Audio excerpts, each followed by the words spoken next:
before. It's like, oh, I can't share this again. I just shared it 3 months ago. You're like, you know, who cares?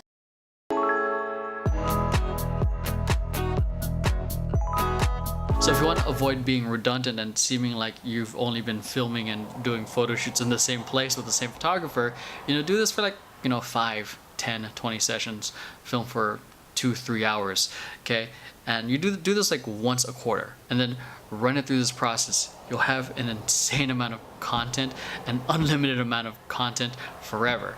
Yeah, one of our clients, Antics, has the biggest content library because they've been with us forever, and because of that, it allows us to reapproach certain pieces of content. It allows, especially since social media managers have changed throughout the years, and different social media managers have different approaches and different strategies, and because there's already a content library and it's aligned with whatever they're sharing, content that we repurpose, you know, seems fresh to the end user, because no one has ever told us, we've seen this before, no one has ever said do something else. I think people overthink it when it comes to sharing their content, because we ourselves know we've shared it before. It's like, oh, I can't share this again. I just shared it 3 months ago.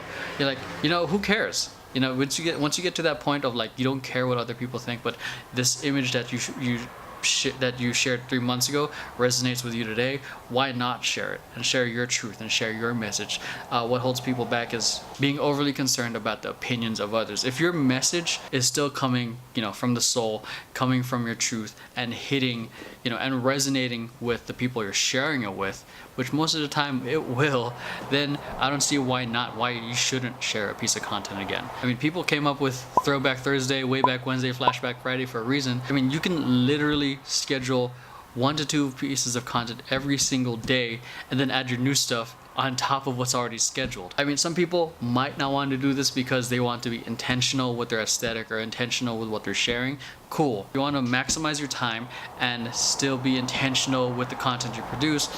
You know, work with another videographer or photographer for an additional 2 or 3 hours. Bring different outfits. Pay a little bit more so you can have a longer session and to be able to produce the content that you want. Alright, so that's it. Hope you guys enjoyed today's episode of Vision Paradox TV. If you guys liked it, make sure you hit like, subscribe, share this with friends who you think might benefit from it. Hit the bell button so you guys are getting notifications of when new content is coming out. I'm just goofing off now. That's it. Thanks for watching Vision Paradox TV, and I'll catch you guys next time. Peace.